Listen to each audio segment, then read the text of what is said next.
नमस्ते मेरे प्यारे बच्चों। आप सभी का स्वागत है गणित की महामैराथन में। और आज हम लोग यहाँ पे गणित के हर वो प्रश्न को कंप्लीट करने की कोशिश करेंगे जो कि आपकी बोर्ड परीक्षा 2026 के लिए इंपॉर्टेंट है। इस वीडियो के माध्यम से उन सारे बच्चों को सारे इंपॉर्टेंट क्वेश्चन मिल जाएंगे।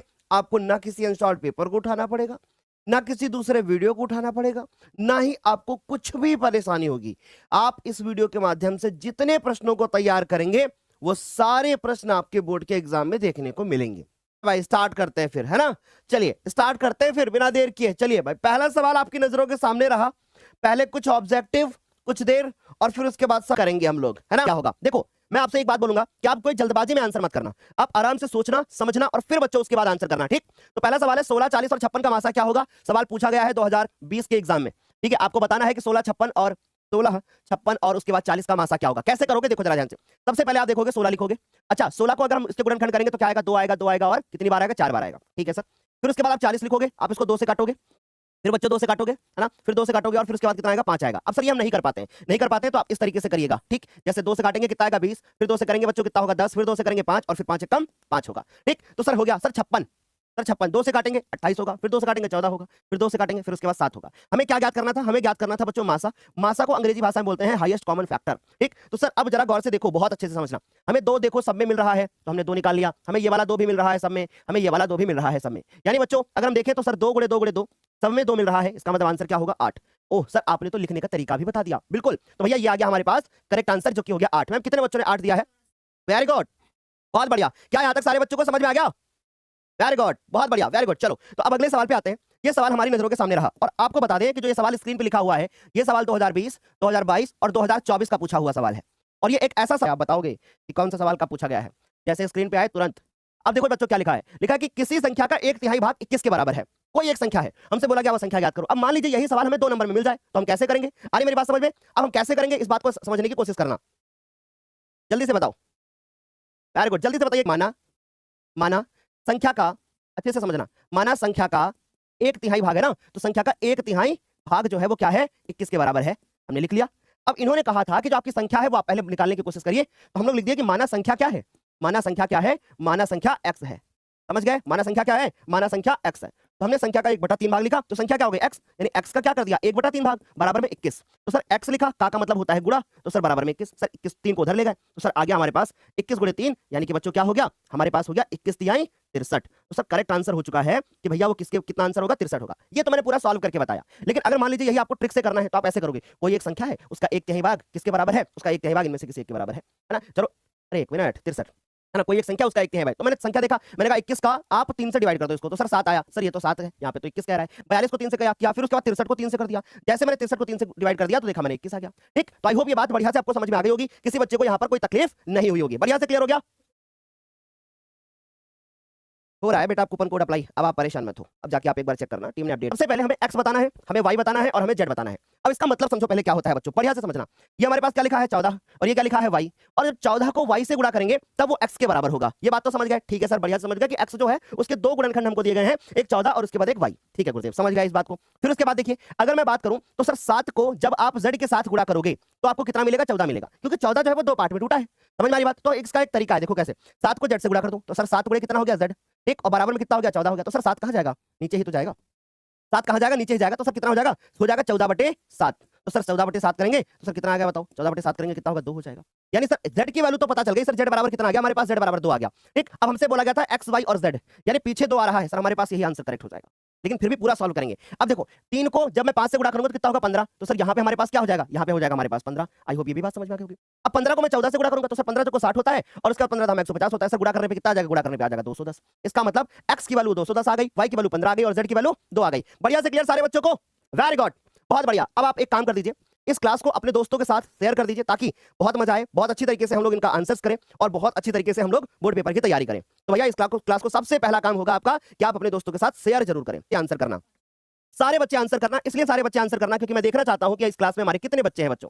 सब लोग आंसर करो। देखो क्या लिखा है, लिखा कि यदि a1x b1y + c1 = 0 हो, a2x + b2y + c2 = 0 हो, तो हमारे 2 रैखिक समीकरण दिए गए हैं, उनकी एक कंडीशन दी गई है, ऐसा हो अगर तो इनमें से क्या होता है, ऐसा हमसे पूछा है। यानी 2 समीकरण हैं, उनके अनुपात हमको दिए गए हैं, उनके जो आगे के कोफिशिएंट होते हैं जिनको हम लोग गुणांक बोलते हैं, उनके अनुपात दिए गए हैं। ठीक, अब इस पे पूछा गया है कि भैया ये क्या होगा, रेखाएं समांतर होंगी, प्रतिच्छेदी होंगी, संपाती होंगी, क्या होगा?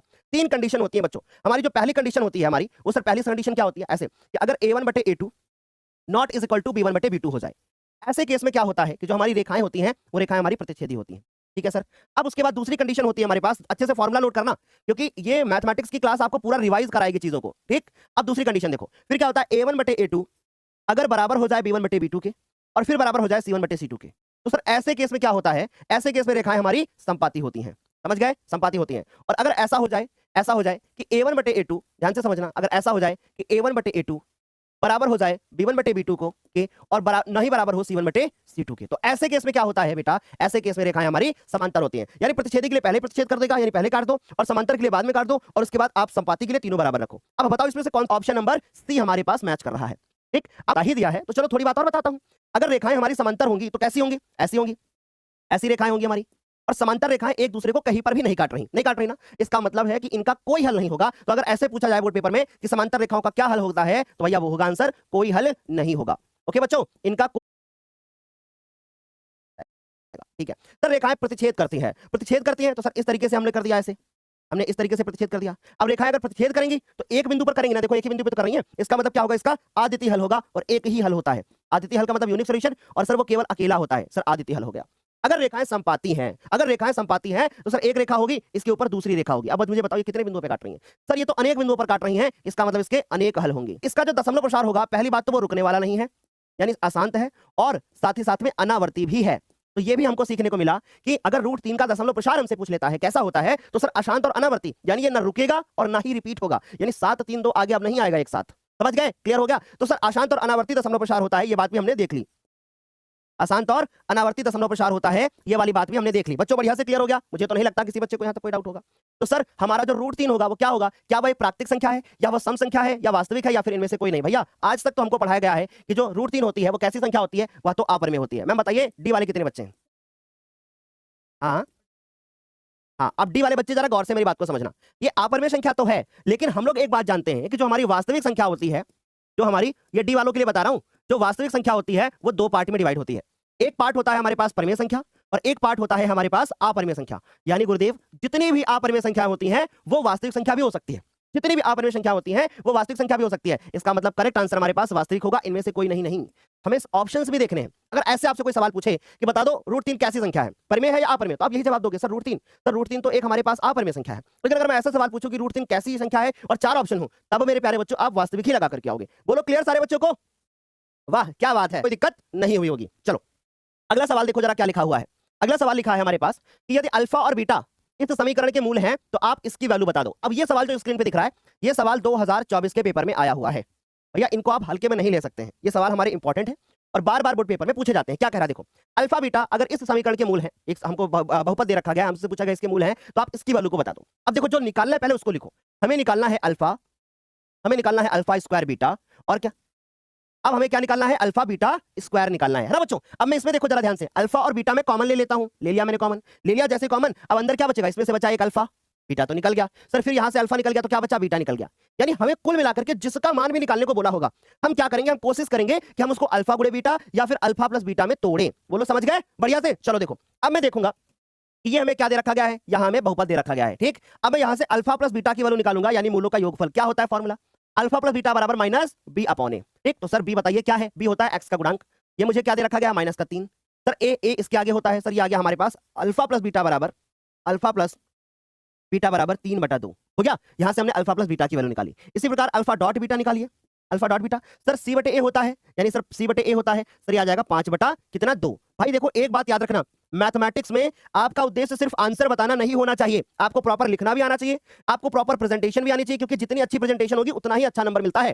ठीक, इस बात का ध्यान रखना, प्रेजेंटेशन बहुत जरूरी है। ठीक, अच्छा अल्फा बीटा क्या है, ये किसी एक बहुपद के मूल हैं। ठीक, और हमसे पूछा गया है कि आप इसकी वैल्यू को बता दो, तो हमें करना क्या होगा, जिसकी वैल्यू निकालना है उसको मैं अल्फा प्लस बीटा या फिर अल्फा डॉट बीटा में तोड़ूंगा। मैंने तोड़ लिया, तोड़ करके मैंने वैल्यू निकाली इधर से अलग से और उठा के इसमें रख दिया। बोलो समझ गए बढ़िया से? यहां तक सारे बच्चों को समझ में आ गया? वेरी गुड, बहुत बढ़िया, अच्छे से। हाँ ऐसा होता है क्या? अच्छा ठीक है भाई, मुस्कुराएंगे, मुस्कुरा के पढ़ाएंगे, बड़ा सीरियस पढ़ा रहे ना, और पेपर बेटा सर पे है ना, इसलिए अब ऐसे मुझे पढ़ाना पड़ रहा है। बड़ी आराम से सीरियस होकर के एक एक चीज है ना। उसके बाद अच्छा तुम लोग अब जहां बैठे हो, इनका एचसीएफ इतना है, गुणनफल इतना है, तो आप इनका एलसीएम बता दो। ऐसा एक सवाल आपसे जरूर पूछा जाएगा, एक ऐसा सवाल आपका पूछा ही जाएगा। अब आप बताओ इसका आंसर क्या होगा। दो संख्याएं हैं, उनका एचसीएफ कितना दिया गया है, एचसीएफ दिया गया 16 और गुणनफल कितना दिया गया है 30 72। उनसे क्या पूछा गया, इनका एलसीएम बता दो क्या होगा। कैसे लिखोगे, देखो हम लोग फॉर्मूला जानते हैं कि एचसीएफ बराबर होता है, एचसीएफ इनटू एलसीएम बराबर होता है दो संख्याओं का गुणनफल। समझना क्या, दो संख्याओं का गुणनफल, दो संख्याओं का गुणनफल, ये तो होता है। बताओ दो संख्याओं का गुणनफल। अब बताइए कि एचसीएफ कितना है, एचसीएफ तो सर 16 है, एलसीएम कितना है सर, एलसीएम हो गया। और बच्चों एक बात याद रखना, हमें फ्यूचर को ध्यान में रखते हुए पढ़ाई करनी है। हमारा मकसद सिर्फ क्लास 10th में टॉपर बनना नहीं है, ठीक, क्योंकि टॉपर बन करके फिर उसके बाद हमें कुछ नहीं मिलेगा नॉलेज वाले, तो भैया फिर हम बोर्ड एग्जाम के बाद फिर जब 11th में जाएंगे तो बड़ी प्रॉब्लम हो जाएगी। देखो हम इसको कैसे करेंगे सर, इसको डिवाइड करते हैं 2 से, 2 अट्ठे कितना हो गया 16, इसको करते हैं 2 से, 2 एक कम 2, 2 पंची 10, 2 तिया 6, 2 छाक 12, 15 36 आया, फिर उसके बाद इसको काटते हैं, ठीक, 2 से काटते हैं सर, 4 आ गया सर, 2 सत्ते 14 हो जाएगा, एक बच गया सर, 2 छाक 12 हो गया, एक बच गया, 2 अट्ठे 16 हो गया, क्या 4 से कटेगा, 4 से काट दो, चलो 4 कम 4 हो जाएगा, 4 कम 4 हो जाएगा, 3 बचेगा, 4 9 36 हो जाएगा, 4 दूनी 8 हो जाएगा। यानी सर एलसीएम बराबर हमारे पास आ गया 192, कितना आ गया 192 आ गया, ये हमारे पास क्या हो गया, करेक्ट आंसर हो गया। ठीक, दो बिंदुओं के बीच की दूरी, क्या होता है बीच की दूरी का फॉर्मूला, क्योंकि फॉर्मूला बताना बहुत जरूरी है। क्या होता है फॉर्मूला, होता है x2 - x1, और आप चाहो x1 - x2 कर लो, दोनों कर सकते हो, है ना बच्चों। और फिर प्लस में क्या करोगे, प्लस में करोगे y1 - y2, ठीक, और उसके बाद स्क्वायर करोगे। अच्छा देखो मेरे लल्ला, ये x1 है, ये y1 है ना बच्चों, और ये x2 है और ये y2 है। सर 2 में से 4 घटा दो, स्क्वायर कर दो, ठीक है सर। फिर 3 में से 1 घटा दो, स्क्वायर कर दो, है ना। यहां से देखो 2 में से 4 गया तो कितना हो गया, -2, 3 में से 1 गया तो 2। अब बताओ 2 का स्क्वायर यहां से कितना हो गया 4, कुछ बच्चे हैं -4 लिखते हैं, नहीं भैया माइनस के स्क्वायर करने पे प्लस हो जाता है। तो सर 4 4 कितना हो गया 8, और 8 का मतलब होता है 2 गुणे 2 गुणे 2, कितनी बार 3 बार। सर जोड़ा बनाया और ये बाहर आ गया, यानी 2√2 मात्रक, ये ऐसे लिखा जाता है। और ये सवाल तुम्हें 2 नंबर में मिल सकता है, ये सवाल तुम्हें 2 नंबर में मिल सकता है, बोलो है ना। तो सर हमें क्या पता चला, 2√2 मात्रक, ऑप्शन नंबर सी करेक्ट हो गया। अब देखो ट्रिक, अब देखो ट्रिक, ट्रिक कैसे बताता हूं, यानी आपको बस ये कैलकुलेशन मन में कर लोगे। 2 और 4 इनका अंतर कितना है, 2 लिख लिया, ठीक। फिर उसके बाद 3 और 1 इसका अंतर कितना है, 2, है ना, इसका अंतर कितना है 2, उसको लिख लिया। फिर उसके बाद इसके ऊपर स्क्वायर करके जोड़ के वर्गमूल लगा दिया और सॉल्व कर दिया, इसको खत्म। या आप ऐसा कर सकते हो, 2 अंतर कितना है 2, 2 का स्क्वायर 4, इसका अंतर कितना है 2, 2 का स्क्वायर 4, सॉल्व कर लो, खत्म सवाल। और ये कैलकुलेशन मन में हो सकती है, ठीक। चलिए यहां तक सारे बच्चों को समझ में आया, एक बार फटाफट से बताओ, बढ़िया, मतलब होता है हाईएस्ट, हाईएस्ट पूछा जाता है। अब एक काम करते हैं, हम देखते हैं कि क्या ये जो हाईएस्ट नंबर लिखा है क्या इससे डिवाइड होगा।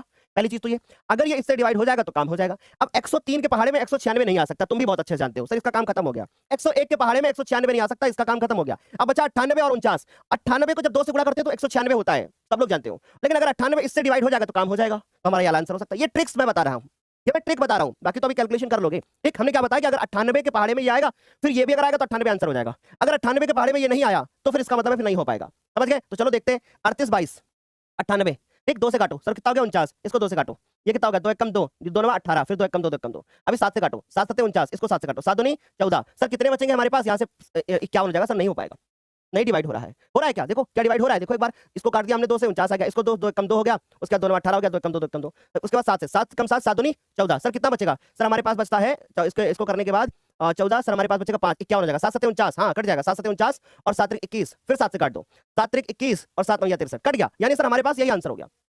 ये है हमारे पास ट्रिक, समझ में आ रही बात, ऐसे करके हम चुटकियों में आंसर निकाल सकते हैं। लेकिन बिंदु पर काटता हो तो बहुपद के शून्यकों की संख्या क्या होगी, यानी ये कह रहे हैं कि हमारे पास 2 अक्ष है, एक अक्ष मेरे बच्चों क्या है एक्स अक्ष, ठीक है, एक अक्ष क्या है, एक अक्ष हमारे पास वाई अक्ष, कह रहा है कि एक कोई बहुपद है, ठीक है, और बहुपद का जो आलेख खींचा गया, आलेख का मतलब होता है ग्राफ, कह रहा है एक्स अक्ष को केवल एक बिंदु पर काटता है।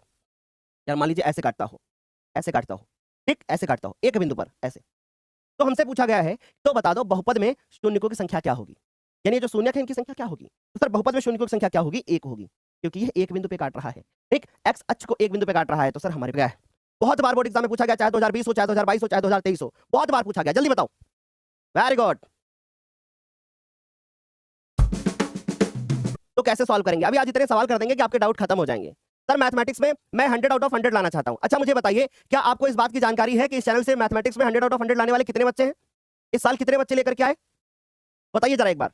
इस साल हमने लाइव रिजल्ट देखा था, और आप ये सोच लो कि बहुत सारे ऐसे बच्चे थे जो कि मैथमेटिक्स में किसी का 100 आउट ऑफ 100 है, किसी का 99 है, 100 आउट ऑफ 100 वाले बहुत सारे बच्चे हैं, बहुत सारे बच्चे हैं। और मैं अब बताऊं अगर, तो इस साल आप ऐसे विद्यार्थी हो सकते हो जिसके मैथमेटिक्स में 100 आउट ऑफ 100 होंगे, और बहुत अच्छे से होंगे बेटा, बहुत अच्छे से होंगे। एचसीएफ इतना हो, यानी 65 पी और 117 ऐसे लिखा जाए, तो आप मुझे बता दो पी का वैल्यू क्या होगा। मैं आपको एक बात बोल देता हूं, लिख के रख लो, 2026 में यह प्रश्न आपको पेपर में मिलेगा, यह प्रश्न आएगा, इस बात की अच्छे से श्योरिटी रख लो। अगर ये प्रश्न नहीं आए तब कहना, इस तरीके से प्रश्न आएगा, बस हो सकता है अंक बदले हो, तरीका यही होगा। ठीक, देखो लिखा 65 और 117 का एचसीएफ उसके बराबर है, तो पहला काम आप क्या करोगे, 65 और 117 का आप एचसीएफ निकालोगे ना, देखोगे क्या होगा। तो चलो भाई आप 65 लिखोगे, 65 क्या होता है 13 25 65, तो सर ये आ जाएगा इसे। फिर उसके बाद सर 117, 13 9 117 होता है, तो सर 3 3 3 है ना, ये आ जाएगा हमारे पास। अब आप देखो तो इसका एचसीएफ जो निकाल रहे हो आप सर, वो कितना आ रहा है, वो 13 आ रहा है, ये तो दे रहा है भाई। इसका मतलब सर हम अगर इन दोनों का एचसीएफ निकाल रहे हैं तो सर वो 13 के बराबर है। बढ़िया समझ गए, वो किसके बराबर है, वो 13 के बराबर है ना, बराबर। अच्छा ठीक है सर, बराबर है। फिर उसके बाद देखो अगर ये 13 के बराबर है तो हमसे पूछा गया पी की वैल्यू बता दो, तो अब मैं जानता हूं कि इसके बराबर है वो, और क्या लिखा है 65 पी और माइनस का 117, 13 के बराबर हो गया। सर 117 उधर ले जाओ, तो सर 13 प्लस कितना हो गया 117 हो गया, है ना, और इधर हो गया 65 पी, है ना, तो सर 65 पी बराबर आया, ये आ गया 130, तो सर 65 और पी बराबर 130, 130 के नीचे जाएगा 65, है ना, 130 के नीचे जाएगा तो 130 बटे 65 हो जाएगा, ये 2 बार में जाएगा, यानी पी बराबर कितना आ गया, पी बराबर आ गया 2। मैम सी वाले कितने बच्चे हैं, बी वाले, पी वाले 68%, वाह क्या बात है, बहुत अच्छा लगा कि इसमें ज्यादा से ज्यादा बच्चे आंसर करेक्ट कर पा रहे हैं। मैं एक बार फिर से बताता हूं, घबराइए मत, जो चीज आपको पढ़ाई जा रही है बस यही चीज आपके बोर्ड के पेपर में मिलेगी, आपको बस जितना पढ़ाया जा रहा है अच्छे से लिख लो। ठीक, एक बच्चे ने लिखा है कि आज की थकान से मत घबराना, आज की थकान से मत घबराना, यही कल उड़ान बन जाएगी, जो सपने आंखों में पलते हैं मेहनत उन्हें सच दिखलाएगी। वाह वाह क्या बात है। ठीक, तो क्या नाम है भाई इस बच्चे का, इस बच्चे का नाम है अमन, वेरी गुड अमन, बहुत अच्छी बात है। अब सारे बच्चे शायरी न लिखना, ठीक है, अब सारे बच्चे शायरी न लिखने लगना, समझ गए ना, हम इससे बात कर लीजिए। ठीक, चलिए अब देखिए जरा गौर से समझिएगा हमारी बात को। अगला देखो क्या है, क्या है, संख्या 196 के अभाज्य गुणनखंड में घातों का योगफल क्या होगा। ये हमारे पास बहुत इंपॉर्टेंट सवाल है। ठीक, अब ये सवाल हमारा 2025 और 2024 के बोर्ड पेपर में पूछा, समझ गए। चलो देखो क्या लिखा है, लिखा 196, अब 196 के अभाज्य गुणनखंड करते हैं, 196 लिखा। अब बच्चों से मैं एक सवाल पूछता हूं, क्या आपको इस बात का अंतर पता है कि गुणनखंड क्या होता है और अभाज्य गुणनखंड क्या होता है। क्या ये आप जानते हो कि गुणनखंड और अभाज्य गुणनखंड में क्या अंतर है, कोई बता पाएगा, गुणनखंड और अभाज्य गुणनखंड में क्या अंतर है, कोई मुझे बताए, टाइप करके देखते हैं कौन बता पाएगा। ठीक, मेरा फोन कि अभाज्य गुणनखंड और गुणनखंड में क्या अंतर है बताइए जल्दी से। तो गुणनखंड और अभाज्य गुणनखंड में अंतर मैं बताता हूं, पहले मेरी बात ध्यान से सुनिए। 2 से इसको काटते हैं कितना होगा 49, फिर 2 से काटते हैं इसको, ठीक, 2 से काटेंगे तो हो जाएगा 98, है ना, फिर 2 से काटते हैं, 2 से काटते हैं सर 49 हो जाएगा, फिर सर फिर 2 से 7 से कटेगा तो 7 हो जाएगा। ठीक, तो सर अब अगर आप ध्यान से देखो तो 196 हो गया, ये आ गया 2 गुणे 2 गुणे 2 हो गया कि नहीं बताओ, ये हो गया। अब अगर मैं आपसे पूछूं, बहुत ध्यान से समझना, यहाँ 2 की घात कितनी है 1, यहाँ भी 1 है, यहाँ भी 1 है, यहाँ भी 1 है, यानी सर कितनी आ गया 4, यानी इनको अगर जोड़ोगे, यानी अगर आप घातों का योग करोगे, आप घातों का अगर आप योग करोगे तो सर कितना आएगा 4 आएगा, सवाल खत्म। यानी आप इनकी घातें जोड़ दो और घातें देख लो कितनी दिख रही है 1 1 1 1, तो सर हमारे पास करेक्ट आंसर क्या हो गया 4 हो गया। ठीक, अच्छा अब मैं आपको बताता हूं कि गुणनखंड और अभाज्य गुणनखंड में क्या अंतर है। जैसे देखिए मैंने 196 के गुणनखंड करे तो सर हमारे पास आया 2 गुणे 2 गुणे 2 2 गुणे 2 और 7 गुणे 7, ये अभाज्य गुणनखंड है। लेकिन अगर मैं इसको ऐसे लिख देता कि 96, अगर मैं इसको ऐसे लिख देता कि 98 गुणे 2, 98 गुणे 2, तो सर ये आ जाता हमारे पास गुणनखंड। यानी गुणनखंड में कोई जरूरी नहीं है कि आप यहाँ अभाज्य संख्या लिखें, लेकिन अभाज्य गुणनखंड में आपको सारी संख्याएं अभाज्य लिखनी है। अगर ये कह देता, ऐसे कह देते, सिर्फ गुणनखंड कह देते, तब तो फिर आंसर। हमारे स्कूल के ग्रुप में आपका वीडियो भेजा जाता है, हमारे टीचर भेजते हैं, मुझे बड़ा अच्छा लगा भाई, देखो जरा ध्यान से। अच्छा इस बात से लगा कि भैया टीचर्स भी समझ रहे हैं कि भाई इस क्लास की क्या वैल्यू है, क्योंकि हम लोगों को सिर्फ पढ़ना है ना, हमको कोई अनर्गल बात करनी नहीं है भैया। देखो लिखा अचर बहुपद में चर की घात कितनी होती है। सर देखो अच्छे से समझा दीजिएगा, आप इसमें लापरवाही मत करना, बिल्कुल नहीं करूंगा बेटा। एक होता है हमारे पास रैखिक बहुपद, क्या होता है, एक होता है रैखिक बहुपद। अरे रैखिक बहुपद क्या होता है, रैखिक बहुपद में जो चर की घात होती है वो कितनी होती है, 1 होती है, समझ गए। रैखिक बहुपद में चर की घात कितनी होती है, 1 होती है। सर रैखिक बहुपद का मानक समीकरण क्या होता है, ax + b, ये होता है। ठीक, यानी रैखिक बहुपद का मानक रूप क्या होता है, ये होता है। अच्छा फिर उसके बाद क्या आता है, द्विघात बहुपद। अगर बच्चों हमसे पूछा जाए कि द्विघात बहुपद में चर की घात कितनी होती है, तो सर द्विघात बहुपद में चर की घात 2 होती है। कैसे होता है, ax², फिर होता है bx और फिर क्या होता है c होता है। ठीक, तो सर ये हमारे पास द्विघात बहुपद हो गया। अच्छा अब हमसे पूछा गया क्या गया है, हमसे पूछा गया अचर बहुपद। अचर बहुपद का मतलब उसमें कोई चर है ही नहीं, तो जब चर है ही नहीं तो उसकी घात क्या होगी, उसकी घात 0 होगी। जैसे एग्जांपल लेकर के बताओगे सर, बिल्कुल बताऊंगा, बिल्कुल बताऊंगा। देखो जैसे हमारे पास आ गया a, ये एक अचर बहुपद है। अब मैं अगर इसमें x लगा दूं और इसकी घात 0 कर दूं, तो सर किसी की घात 0 होती है उसकी वैल्यू क्या होती है, 1 होती है। इसका मतलब सर a गुणे में फिर यहां से वैल्यू 1 आ जाएगी, ये सर 1 हो जाएगा। तो सर हम अगर किसी भी एक अचर बहुपद को लेंगे तो उसमें जो चर होगा उसकी घात कितनी होगी, 0 होगी। देखो ना, अचर बहुपद लिया मैंने एक, उसमें एक चर लिया मैंने, उसकी घात कितनी होगी, 0। इसका मतलब करेक्ट आंसर ये हो जाएगा। बोलिए क्या यहां तक सारे बच्चों को बढ़िया से समझ में आ गया, वेरी गुड, बहुत बढ़िया, तबाही मचा दिया आप। मासा PQ, लासा PQ P, ये बड़ा कंफ्यूजिंग होता है भैया। चलो मैं इसका मतलब समझाता हूं। जैसे मान लीजिए लिखा गया है मासा और ब्रैकेट में लिख दिया गया है P, Q, इसका मतलब क्या है, इसका ये मतलब है कि 2 संख्याएं हैं, एक संख्या P है, दूसरी संख्या Q है। इनका जो मासा दिया गया है, इन संख्याओं का जो मासा दिया गया है वो कितना दिया गया है, वो दिया गया है, मान लीजिए हमने यहाँ पे लिख दिया 7, यानी कि P और Q का मासा 7 है। इसको हम ऐसे पढ़ते हैं, पढ़ने का तरीका कि P और Q का मासा 7 है, P और Q का मासा 7 है, समझ गए। तो वैसे ही समझ लो। तो ये आ गया हमारे पास मासा, फिर कह रहे हैं गुणे में लासा बराबर पहली संख्या ना, गलत। फिर कह रहे हैं मासा गुणे लासा बराबर दूसरी संख्या ना, ये भी गलत। फिर कह रहे हैं मासा गुणे लासा पहली संख्या गुणे दूसरी संख्या, ये वाला सही है। ठीक सर, मासा गुणे मासा उसके बाद भागे लासा ना, ये गलत है। तो सर ऑप्शन नंबर हमारे पास कौन सा करेक्ट हो रहा है? ऑप्शन नंबर सी करेक्ट हो रहा है। और हमें ये प्रूफ करके लाना है। कैसे करोगे? देखो पहला सवाल, मतलब इसका एलएचएस उतारो। तो एलएचएस उतारोगे तो क्या होगा? लिखा है साइन की पावर 4 थीटा माइनस कॉस की पावर 4 थीटा। मैं सच बताऊं तो आज की क्लास में मैं थैंक यू का पेज ही नहीं लेकर के आया था, सही बता रहा हूं मैं। इसको आप ऐसे लिख सकते हो, साइन स्क्वायर थीटा का होल स्क्वायर, फिर आप लिख सकते हो कॉस स्क्वायर थीटा का होल स्क्वायर, लिख सकते हो। अब आप गौर से देखो तो यहाँ एक फॉर्मुला लग रहा है, ए स्क्वायर माइनस बी स्क्वायर। क्या होगा? एक बार ए प्लस बी करोगे और एक बार ए माइनस बी करोगे। इसके बाद मैं आपको कुछ बोलूंगा, बात करूंगा आपसे कुछ, इसलिए प्लीज जाना मत। क्या जाएगा हमारे पास? साइन स्क्वायर थीटा प्लस में हो जाएगा हमारे पास कॉस स्क्वायर थीटा, यानी एक बार जोड़ दो, ये पूरा ए है ये पूरा बी है, जोड़ दो, एक बार घटा दो तो सर साइन स्क्वायर थीटा और माइनस का कॉस स्क्वायर थीटा। ठीक सर, ये तो पूरा 1 हो चुका है, ये 1 हो चुका है, यहां से 1 आ गया। फिर इंटू देखो, ये साइन स्क्वायर थीटा को पड़ा रहने दो, माइनस इस कॉस स्क्वायर थीटा की जगह पे 1 माइनस साइन स्क्वायर थीटा लगा दो। ठीक, पूरा ब्रैकेट क्लोज। फिर देखो ये आ गया साइन स्क्वायर थीटा माइनस 1 और प्लस साइन स्क्वायर थीटा, ये इसमें जोड़ दो तो 2 साइन स्क्वायर थीटा। यही चीज हमारी क्या है? प्रूव करनी थी।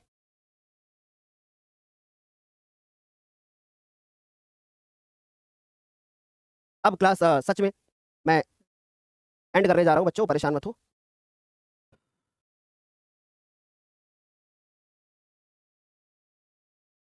अरे भाई बढ़ जाओ आगे, 200 कुछ पेज थे।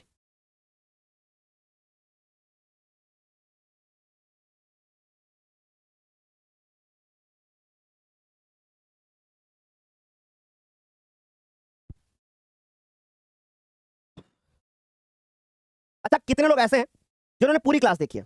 जिन्होंने सच में पूरी क्लास देखी है वो एक बार प्लीज, मेरी रिक्वेस्ट रहेगी आपसे कि एक बार मुझे दिल वाली मुझे भेजो।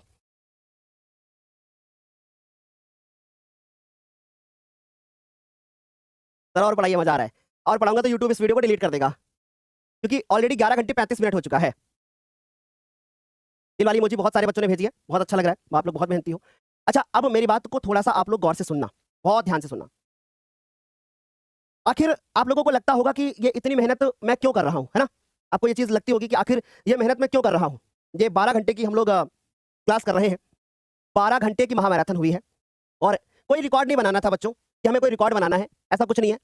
बस एक दिली इच्छा है कि जितना मैं पढ़ा सकता हूँ 12 घंटे हमारे कंप्लीट होते हैं, क्योंकि इससे ज़्यादा वीडियो डिलीट कर देगा यूट्यूब। और मैं ये नहीं चाहता कि वीडियो डिलीट हो जाए, क्योंकि बच्चों ऑलरेडी इस वीडियो में आप लोग जानते हो कि बहुत बार इंटरनेट इशू हुआ है, बहुत बार, मतलब इंटरनेट इशू मतलब वेबसाइट का कुछ, मतलब इंटरनेट की तरफ से, मतलब क्या बोल रहा हूँ मैं, आय हाय। चलो तो मेरी बात को थोड़ा सा गौर से सुनो। मैं ये बात बहुत अच्छे से जानता हूँ, और पहली बात तो मैं आप लोगों को ये बोलना चाहता हूँ कि आप लोग बहुत मेहनती हो। मतलब मेरी बात छोड़ दो, मैं तो पढ़ा ही रहा हूँ, मेरे पास तो ऑप्शन नहीं था कि मैं क्लास को बीच में छोड़ के चला जाऊँ, पर आपके पास था, पर फिर भी आप टिके रहे, यानी दृढ़ता आपके अंदर है, हमारे अंदर नहीं। समझिए बात को, मैं तो पढ़ा रहा था, समझिए मेरी, मुझे बीच में कभी हो सकता है पढ़ाते पढ़ाते लगा भी होगा कि चलो छोड़ देते हैं, मैंने कहा नहीं, पर हो सकता है मुझे लगा हो कि भैया थक गया हूं छोड़ देता हूं। लेकिन आप ये सोचो कि मैं नहीं छोड़ सकता था, क्योंकि मैंने ये प्रॉमिस कर रखा था खुद से। पर आपने तो ऐसा हो सकता ना किया हो, आप बीच में फ्री थे, आपके ऊपर कोई प्रेशर नहीं था, या आप अपने जीवन में क्या ही कर पाओगे। इसलिए एक छोटी सी मेरी रिक्वेस्ट है आप सभी से कि भाई अपने जीवन में तुम मेहनत करने से पीछे मत हटना। जब तुम मेहनत करने से पीछे नहीं हटोगे ना, तो दुनिया तुम्हारा हर वक्त साथ देगी, और तुम्हें वो हर, क्योंकि मुझे तो नहीं पता ना कौन पढ़ रहा है कौन नहीं पढ़ रहा है, लेकिन आप कम से कम इस चीज को रियलाइज करना कि ये मेहनत किसके लिए की जा रही है, क्यों की जा रही है, और मेरा क्या स्वार्थ है। मेरा बस एक स्वार्थ है कि आप अपने जीवन में सफल हो, और जब आप सफल होंगे तो जाहिर सी बात है कि हम भी सफल हो ही जाएंगे। मेरा एक ड्रीम है, और वो ड्रीम आप बहुत अच्छे से जानते हो, मैं बार बार कहना नहीं चाहता। मेरा एक ड्रीम है, मेरा एक ड्रीम है कि मैं चाहता हूं कि एक बार इस चैनल से, मतलब एक बार मैं यहाँ से इस चैनल पे बोलूं कि भाई ये बच्चा यहाँ से पढ़ा हुआ है। 2025 के रिजल्ट में हमने rank 2, rank 3, rank 4, rank 5, rank 6, rank 7, rank 6 में कई बच्चे हैं, 7 में कई बच्चे हैं, 8 है, 9 है, 10 है, सब अपना है, सब कुछ अपना है, वो सब पढ़ने वाले बच्चे। लेकिन मेरा ये आपसे कहने का मतलब है कि कृपया याद रखना, बस, ठीक है? बाकी मुझे आपसे कुछ नहीं चाहिए। क्या JUNIT